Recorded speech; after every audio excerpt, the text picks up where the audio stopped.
The Karate Kid Part 2 walks the tricky line that all sequels have to navigate. It can't just be a rehash of the original, but can't be too different. Either M3G and 2.0 learned that lesson the hard way recently. The Karate Kid sequel sets out to do something new to justify its existence, but still sticks pretty closely to the formula that worked so well the first time. In the sequel, Mr. Miyagi returns to his hometown in Okinawa to visit his dying father. And while he's there, he's forced to confront the demons from his past. It's always a good idea to go for a change of scenery in a sequel, and this one takes us out of Los Angeles over to Japan.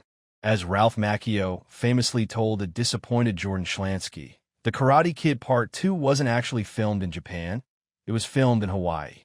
The beaches, the surrounding ocean, and some of the plant life are a dead giveaway that we're not really in Japan, but thanks to the use of Okinawa-born extras, like-for-like replicas of Okinawan homes, and a gorgeous mountain range in the background, the movie magic is pretty convincing.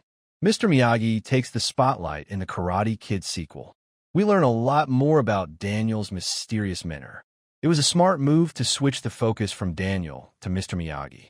Miyagi instantly became a fan favorite when the first movie came out, and giving him the spotlight helped to differentiate this story from its predecessor. In the first film, Miyagi was a mysterious figure, but here we get a lot of fascinating insights into his past. He fell in love with a woman named Yuki, who was betrothed to his best friend Sato, and instead of fighting for her, he chose to leave the country. When he visits his father, he has to reopen those old wounds. In the first movie, Daniel went on a transformative journey and Miyagi mentored him. In the second one, Miyagi goes on the life-changing emotional journey and Daniel is there to support him. In its first half, it's a totally different story than its predecessor. But once Miyagi's dad has passed away and there's a fight lined up, it becomes more or less a repeat of the first film with a new backdrop.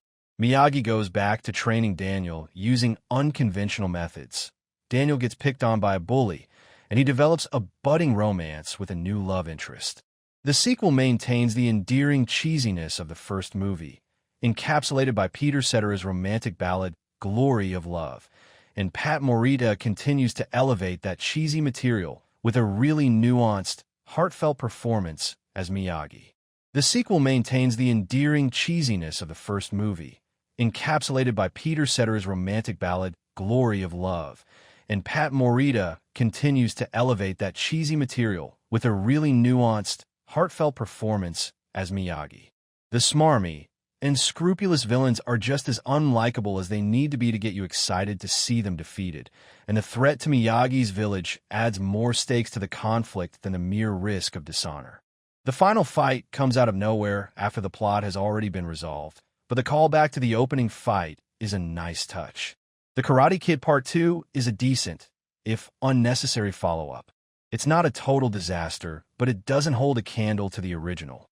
The Karate Kid Part 2 is a classic example of a sequel that was only made because the first movie was a massive success. There wasn't necessarily more story to tell. The arc of Daniel and Mr. Miyagi's relationship was complete, but the first one made a lot of money and amassed a huge fan base almost immediately. So the studio wasn't going to just leave it as one and done. Writer Robert Mark Kamen and director John G. Avildsen returned for the Karate Kid sequels. But as far as contrived second parts to an already finished story go, the Karate Kid Part 2 works pretty well. It doesn't hold a candle to the original, one of the greatest underdog sports movies ever made. But the new setting is a nice visual change of pace, and it's a joy to get to know Mr. Miyagi a little better. Thanks for watching.